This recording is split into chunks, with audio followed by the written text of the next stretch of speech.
할렐루야. 오늘도 주의 말씀 앞에 나오신 여러분을 주의 이름으로 축복합니다.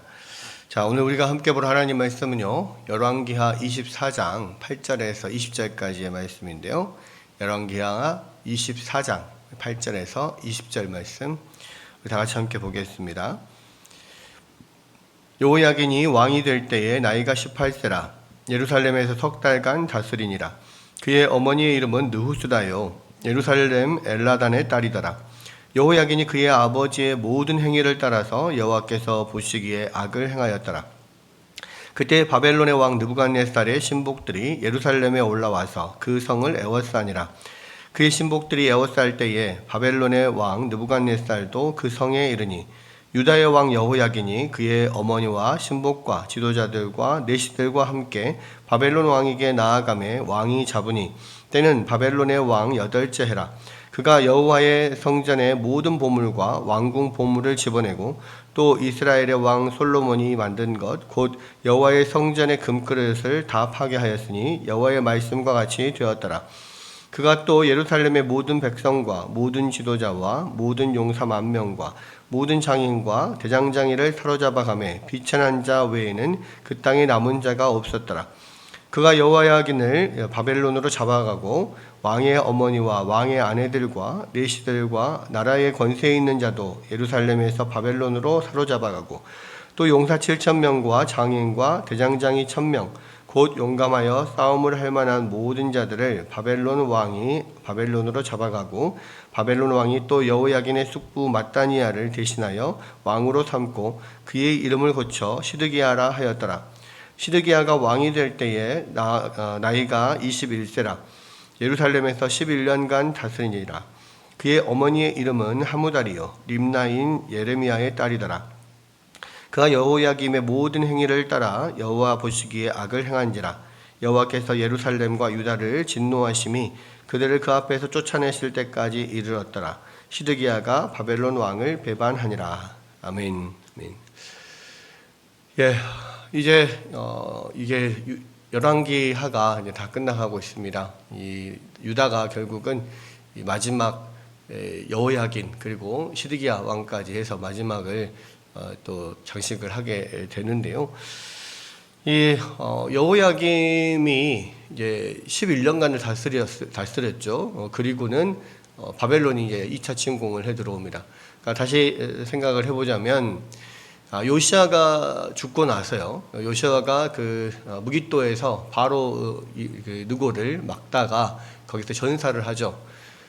이 무깃도에서 바로 느고가 올라오는 것을 막을 때가 BC 609년입니다. 이때가 이 아수르는 이미 남쪽에 있던 바벨론의 세력에 밀려서 니느웨가 이미 612년에 함락당하고요. 하란 땅으로 이제 쫓겨와 있었을 때예요. 그런데 이제 그 하란 땅에 있는 아수르마저도 지금 바벨론에서 계속 이제 쳐서 결국 이제 아수르가 망하기 직전이었습니다. 그때 아수르를 구원해서 애굽이 도우려고 올라갔던 길이었어요. 이제 그 길목이 바로 이제 무깃도고 애굽에서 무깃도를 거쳐서 이 위쪽 아람 땅 시리아 쪽으로 해서 이제 위 하마서 하란 땅으로 이제 올라가게 되거든요. 근데 요시아는 친 바벨론 정책을 펼쳤습니다. 그러니까 보통 우리가 생각할 때 가까이 있는 나라들하고는 좀 적대적이고, 그러니까 국경을 맞붙이고 있는 나라들하고는 적대적이고, 오히려 그 뒤에 있는 또 조금 더 떨어진 나라들하고는 더 우호적인 그런 또 국제 관계를 맺는 경우가 많아요. 왜냐하면 국경을 접하고 있는 나라들은 항상 분쟁이 있을 수밖에 없거든요. 그러면 이제 그 바로 국경을 접하고 있는 그 뒤쪽에 있는 나라들하고 이렇게 서로 우호적인 관계를 맺어놓으면 어떤 분쟁이 있을 때 뒤에서 쳐서 도울 수 있고 뭐 이런 관계가 되기 때문에 많이 그렇습니다. 특별히 이제 요시아 같은 경우는 이제 그래서 아수르가 위에서 이제 자꾸 이렇게 그동안에 밀고 내려오고 또 아수르가 북이스라엘을 복속시키고 완전히 멸망시켜버린 나라 아닙니까? 그러다 보니까 이 아수르가 자꾸 이렇게 부딪히게 되는데 그것에 대항하여서 이제 새롭게 막 이렇게 올라오고 있는 신흥 강국인 이 바벨론과 좋은 관계를 이렇게 맺고 있었죠. 뭐 좋은 관계를 맺었다기보다는 거기에 그냥 더 이제 충성을 하고 있었던 거죠. 더 큰 나라니까 거기에 힘을 좀 빌리고 있었던 겁니다. 그런데 이제 애굽에서 이 아수르를 도우려고 올라오니까 자기가 막아서겠다고 좀 이렇게 그 진격을 막아서겠다고 나갔다가 결국은 전사를 하게 되죠. 그때가 이제 609년입니다. 그때 이제 요시아가 죽은 이후에 이 이스라엘에서는 요시아의 세 아들이 있는데 원래는 아들이 4명인데요. 첫째 아들은 요하나는 이 성경에 전혀 등장하지 않습니다.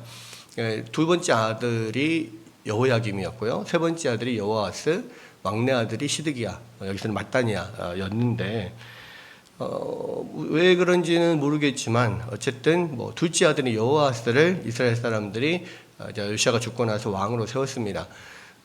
그리고 나서 이제 3개월 후에 그러니까 애굽 바로 누고가 이제 아수르를 도우러 올라갔다가 이제 어느 정도 바벨론을 저지를 했어요. 그리고 나서 이제 돌아오는 그 기간이 3개월이 걸린 거죠. 돌아오면서 예루살렘에 들려서 여호아스를 폐위시킵니다. 아마도 뭐 그런 걸 거예요. 아니 이제 우리가 지금 요시아를 죽이고 우리가 나름 이제 유다에 어떤 영향을 미치는 힘을 가졌는데 너네들 마음대로 왜 니네 왕을 세워? 안 돼. 그러면서 여호아스를 데리고 가버리죠. 애굽으로 데려가고 대신에 이제 첫째 아들이었던 그때 당시에 여호야김을 왕으로 세웁니다. 그렇게 이제 여호야김을 세우고 가는데 그럼에도 불구하고 이제 바벨론이 계속해서 그 힘을 강성해져서 결국은 하란 땅에 있는 아수르를 완전히 정복을 해버려요. 그리고 나서 이제 계속 이제 유다에게는 압력을 가하니까 유다는 또 어쩔 수 없이 바벨론에게 조공을 계속 바치고 하면서 그런 관계를 맺어가게 됩니다. 그러다가 이제 여호야김이 제위한 지 3년이 지났을 때에 605년이죠. 605년에 여호야김이 어떤 국제정세 판단을 잘못합니다. 이 애굽에 어쨌든 이제 그 여호야김은 애굽에서 세워놓고 갔기 때문에 애굽과 어떤 친애굽 정책을 계속해서 펼칠 수밖에 없어요. 이제 힘이 딸리니까 중간 사이에 껴가지고 이 바벨론을 이렇게 조금도 주고 막 이렇게 하는 양쪽에서 눈치 보는 그런 상황 가운데 있지만 보니까 이제 이 여호야김이 봤을 때 애굽이 다시 강성하게 일어날 것 같다는 생각을 했었던가 봅니다. 이 3년이 지난 후에 605년에 이 여호야김이 바벨론에게 조공을 바치던 것을 이제 더 이상 바치지 않고 배반을 하죠. 배신을 하고 애굽에 붙어버려요. 그러다 보니까 이제 이 바벨론 왕 느부갓네살이 이제 유다를 치러 침공하러 내려오는 거죠. 그래서 이제 1차 침공이 일어나는 거예요. 바벨론의 1차 침공. 그때는 여호야김이 어떻게 해서든지 이제 잘못했다고 싹싹 빌었든지 이제 여호야김을 놔두고 이제 물러갑니다. 그 대신에 이제 이 바벨론을 이제 완전히 섬기게 되고 그때 당시는 이 605년에는 이제 애굽을 거의 이제 애굽강까지 싹 다 쫓아내버리죠. 그래서 이제 바벨론이 그 모든 메소포타미아와 그리고 애굽의 어기까지를 유다를 비롯해서 애굽의 어기까지를 싹 다 자기의 어떤 세력 안에 딱 두게 됩니다. 그렇게 해서 이제 바벨론의 지배를 받으면서 여호야김이 또 9년을 지내요. 근데 이제 여호야김 11년 차에 또 바벨론의 배반을 하게 돼요. 배신을 하고 또 애굽에 붙습니다. 근데 이제 이때는 이제 더 이상 이 바벨론이 참지 않죠. 그러니까 왜 그러냐면 605년에 이 지금 1차 침공 때는 그렇게 유다를 치고 그리고 이 애굽 어기까지 이렇게 내려가서 전체적으로 애굽을 이제 이기고 어떤 바벨론의 영향력을 이렇게 확보한 이후에 그때 당시에 사실 느부갓네살은 왕이 아니었습니다. 그 아버지 나보폴라살이 왕이었고요. 느부갓네살은 그 전부터 계속 그 바벨론군의 그 대장군으로서 정말 그 아주 용맹한 그런 대장군으로서 그 정복 전쟁에서 승리를 계속 해왔던 사령관이었어요. 근데 그 605년에 지금 이제 이 유다를 공격하고 애굽 어기까지를 점령을 하고 난 이후에 그때 나보폴라살이 이렇게 죽었다라고 하는 이제 소식이 들려서 그래서 이제 급히 갑니다. 급히 이제 바빌론으로 돌아가죠. 그리고 나서 이제 왕이 돼서 전체를 다스릴 때입니다. 그래서 1차 침공 때는 어쩌면 1차 침공 때 완전히 유다가 점령되고 무너졌을 수도 있어요. 그런데 이제 그러한 여러 가지 뭐 상황 때문에 그냥 사실 남겨두고 간 거죠. 그런데 여호야김이 이제 그 9년이 지나서 이제 11년 차 때 또 바벨론을 배반하니까 이번에는 이제 정식으로 왕이 되고 또 오랫동안 그 바벨론을 다스리면서 나름대로 이제 모든 것들을 장악하고 안정시켰던 이제 그 바벨론 왕 느부갓네살이 이제 더 이상 안 되겠다. 유다를 완전히 그냥 멸망시킬 작정으로 이게 내려옵니다. 그래서 이제 이 여호야김이 패하죠. 여호야김 패하고 그리고 이제 아마 이후에 여호야김은 어떻게 되었는지 뭐 다른 뭐 이야기는 없습니다. 근데 아마 거기 바벨론에 잡혀갔다라는 이야기도 있고 거기에 남아 있다는 이야기도 있는데 어쨌든 여호야김 그때 거기서 죽지 않았던 것은 맞는 것 같아요. 그래서 이 여호야김 대신에 그 아들 여호야긴을 지금 왕으로 또 다시 사람들이 세웠습니다만은 또 여호야긴도 3개월밖에 거기에 왕에 있지 못하고 바벨론이 이제 다시 이제 다시 바벨론으로 돌아가면서 여호야김의 동생 막내 아들이죠. 요시아의 막내 아들 시드기야를 마지막으로 왕으로 세웁니다. 그래서 이 시드기야가 마지막 11년 동안을 유다에서 다스리다가 나중에 또 시드기야가 나중에 25장에 보면 바벨론을 배신을 해요. 그리고 이제 그때가 이제 2차 침공 때가 BC 597년이었고요. 이제 마지막 3차 침공인 BC 586년에 이제 다시 느부갓네살이 와서 바벨론 군대에 의해서 예루살렘이 완전히 쇼토화되고 또 유다가 망하게 되는 이런 일들이 일어나게 되는 거죠. 근데 사실 우리 2차 침공인 이 BC 597년 2차 침공 때 사실상으로는 유다가 거의 다 망했다 이렇게 보면 됩니다. 그래서 이제 시드기야는 그냥 마지막 거의 그냥 꼭두가시 왕처럼 또 완전히 쇼토화된 그런 나라에다가 그냥 명맥만 유지하도록 세워놓은 그런 왕에 불과했던 거예요. 왜냐하면 여기서 보면 느부갓네살이 내려와서 유다의 왕 여호야긴 그의 어머니와 신복들과 지도자들 레시들 모든 사람들을 다 왕으로 잡아갔습니다. 그리고 여호와의 성전의 모든 보물과 왕궁의 모든 보물, 또 성전의 금그릇 모든 것들 다 가지고 가고 파괴하고 뭐 이렇게 했습니다. 그래서 이런 것들이 여호와의 말씀과 같이 되었다. 이 여호와의 말씀은 언제 주신 겁니까? 히스기야 때. 그렇죠. 히스기야 때 바벨론에서 사신이 오잖아요. 이때는 바벨론이 그런 대제국이 아닐 때, 아수르의 지배하에 있을 때, 이제 남쪽에서 막 조금씩 일어날 때인데, 그 바벨론의 사신이 왔을 때 히스기야가 모든 왕궁과 이 성전과 뭐 심지어 자기 비밀 창고까지 다 열어가지고 막 다 보여주잖아요. 결국 그거에 대해서 이제 이사야 선지자가 와서 결국 이 지금 왕이 보여준 이런 모든 보물들을 하나님께서 바벨론으로 다 옮기실 것이다. 이 말씀을 하셨잖아요. 그런데 그 말씀대로 이렇게 모든 왕궁과 성전에 있는 모든 보물들을 싹 다 바벨론이 가져갑니다. 그리고 뿐만 아니라 예루살렘의 모든 백성과 모든 지도자, 또 모든 용사, 만명과 모든 장인과 대장장이들을 싹 다 잡아갑니다. 그래서 비천한 자 외에는 그 땅에 남은 자가 없다. 그러니까 웬만한 그런 귀족들, 장인들, 대장장이들 무기를 만드는 사람들이니까요. 그런 사람들까지 싹 다 같이 잡아가가지고 정말 그냥 그 피천한 사람들밖에 남지를 않은 거예요. 그러니까 실제로 유다는 이때 그냥 망했다라고 보면 됩니다. 그리고 이 2차 침공 때 포로로 잡혀간 사람들 중에 이 뭐 선지자 에스겔도 있죠. 그러니까 1차 침공 때는 주로 왕족들이나 이런 사람들을 많이 잡아갔고 거기에 이제 왕족 출신이었던 다니엘과 그 세 친구들이 있었고요. 그다음에 2차 침공 때는 왕족들뿐만 아니라 모든 귀족들과 뭐 모든 장인들 웬만한 뭐 힘이 있거나 기술이 있거나 능력 있는 사람들 싹 다 잡아갔어요.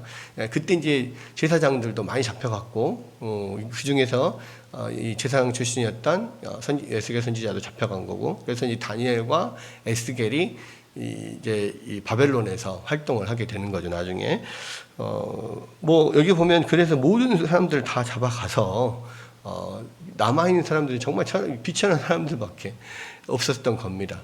그리고 거기에 남은 어떤 국가의 명맥을 이어갈 왕으로 그냥 시드기야가 세워지는 거고요. 예, 결국은 이제 이 모든 일이 이 여호와께서 예루살렘과 유다를 진노하심이 그들을 그 앞에서 쫓아낼 때까지 이르렀기 때문이라고 이야기를 하고 있습니다. 이런 상황에서 이제 왕이 된 시드기야는 그래도 조금이라도 좀 이렇게 정신이 있으면 하나님 앞에 열심히 엎드려서 회개하고 또 하나님 앞에 용서를 구하고 하나님 도와주십시오 해야 될 거 아니에요. 그런데 그렇게 왕이 된 시드기야도 여기서 보면 그가 여호와 야김의 모든 행위에 따라서 여호와 보시기에 악을 행하니라 이렇게 이야기를 하고 있습니다. 그런 시드기야조차도 여호와 보시기에 악을 행했으니 이제 더 이상은 소망이 없는 거예요. 그러니까 우리가 회개해야 될 때 회개하지 못하잖아요. 그건 정말 그러면 소망이 없는 겁니다. 회개하는 마음도 사실 하나님이 주시는 거거든요. 하나님의 은혜예요. 그러니까 쭉 이스라엘 역사를 보면서 지금 그 사실 아하스로부터 시작해서는 거의 이제 망해야 되는 그런 시기인데 점점점 이스라엘이 이제 망해가는 그런 때인데 그 가운데서 히스기야나 요시야 같은 그런 하나님 앞에 신실한 왕들이 나오고 한 번씩 하나님 앞에 회개의 운동 또 모든 종교 개혁의 운동 이런 것들이 일어났던 것은 진짜 그냥 하나님의 은혜가 아니었나 이런 생각들을 합니다. 그것이 하나님의 선물이었고 은혜였지 사실상은 유다는 계속해서 하나님 앞에 범죄함으로써 망해가고 있는 그런 상황이었다라고 하는 거예요. 결국은 이제 요시아의 아들 때에 있어서는 이 요시아의 세 아들이 다 왕이 되었고 손자까지도 왕이 되었지만 그들이 왕이 됐던 시기는 아주 짧습니다. 뭐 3개월, 11년, 또 3개월, 11년 다 합쳐도 뭐 23년이 안 되는 거죠. 근데 어쨌든 그 왕들도 다 하나같이 결국은 하나님 앞에 악을 행하다가 결국 그 유다의 마지막을 보게 되는 거죠. 오늘 이 말씀을 통해서 결국 하나님께서 어떻게 하나님의 말씀을 이루어 가시는가, 그리고 하나님의 진노와 심판이 결국은 하나님의 은혜 가운데서 연기되어 왔지만 결국은 심판에 임할 수밖에 없다는 거. 그것은 하나님의 그런 말씀이 결국 이루어진다는 것들을 볼 때에 이 시대도 마찬가지입니다. 결국 하나님께서 우리 가운데 약속하시는 것은 예수 그리스도께서 이 땅에 재림하실 때 이 땅에 심판이 이루어지는 거잖아요. 우리는 예수 그리스도의 재림을 기다립니다.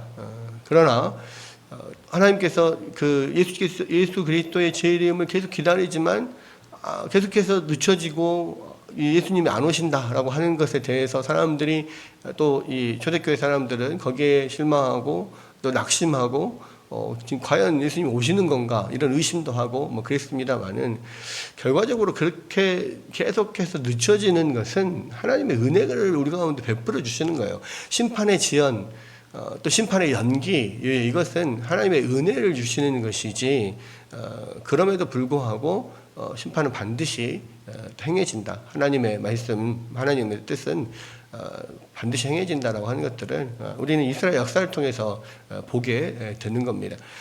결국 이 땅에서 우리가 주님의 다시 오시는 그날을 기다리면서 하나님의 심판이 임할 때 우리가 그 심판 앞에서 넘어지지 않고 또 심판 앞에서 또 심판의 대상이 되지 않도록 정말 하나님을 붙잡고 날마다 주님만 의지하고 살아갈 수 있는 우리 모두가 되면 좋겠습니다. 오늘도 이제 거룩한 주일을 맞이하는 준비하는 토요일입니다. 오늘 또 이 말씀 생각하면서 다시 오실 우리 주님을 바라보면서 오늘도 더욱더 주님 앞에 순종하며 살아가는 여러분들 되시기를 주의 이름으로 축복합니다.